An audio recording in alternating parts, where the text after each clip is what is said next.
Getting right into it with the port mast supports. I didn't put a section in there above above the lower part, so I'm cutting it out, trying to fit it in. This process took a long time because the part that I cut out wasn't exactly square.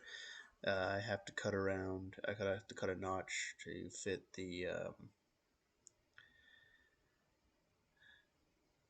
deck hull joint.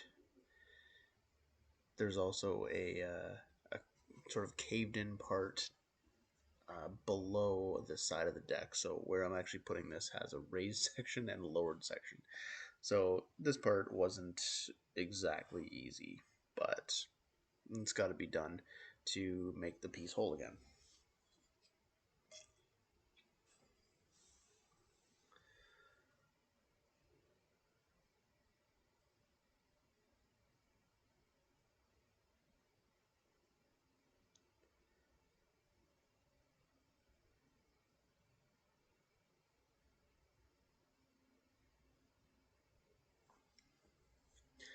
I'm going to repeat this process on the other side. It was pretty much exact same on both sides. Just had to be custom fit. Had to grind out a little bit extra just to make it flat. And the other side is going to be pretty much exactly the same. Following this process of putting the insert in, I'm going to glass it in. I didn't have any cabosil remaining, and cabosil is a powder that you mix in with resin, and it makes it thicker. You've seen me use it before with a Ziploc bag. You cut the tip off, corner off, and then you pipe it into. It's very effective at piping it into between boards, between any, I guess, pieces, any spaces. Really, it's really effective. So I didn't have any cabosil in this instance, so I had to just do the fiberglass. Once I'm done that, I'll get some more cabosil and fill in the spaces on the other side. So the glass will be firm on one side, just basically just straight on one side with what looks like an air bubble in there. But the point is that I'm just going to fill the cavity behind that glass with cabosil, so it'll fill in all the gaps, and then I'll sand the cabosil on the front side, and glass that in afterwards. This is the quick and dirty way of doing it. I don't really have a lot of time to do it, and I know that when you want to do something right, take the time to do it. And this isn't saying that this is wrong, but if you're going for perfection, you'll never get in the water or do anything. I mean, you have to leave some things. Time is limited, so no matter what, even if you have a lot of time is still limited. So you have to figure out what to do. Did I have to do this? The point of doing this whole thing with the glass is to increase strength. That's the whole point. So could I have done it with less time? Yes. I could have just put the wood back in, put the mast up, gone sailing. Yes. I would like the fact that it's going to be a little bit stronger. Am I taking the time to do that? Yes. Am I doing it the perfect way? No, because I'm not a professional.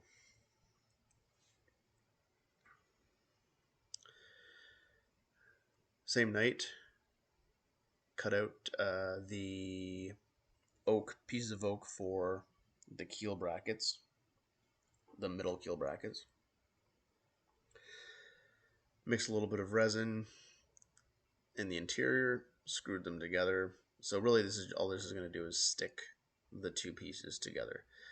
I'm going to leave the screws in. It's not going to get wet. If it gets wet, I have bigger problems.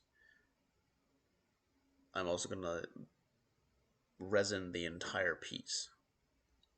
So I got them screwed together.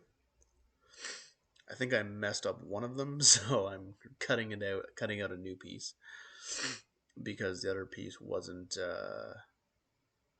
wasn't exactly the way that I wanted. So I've got another piece. I'm cutting that out.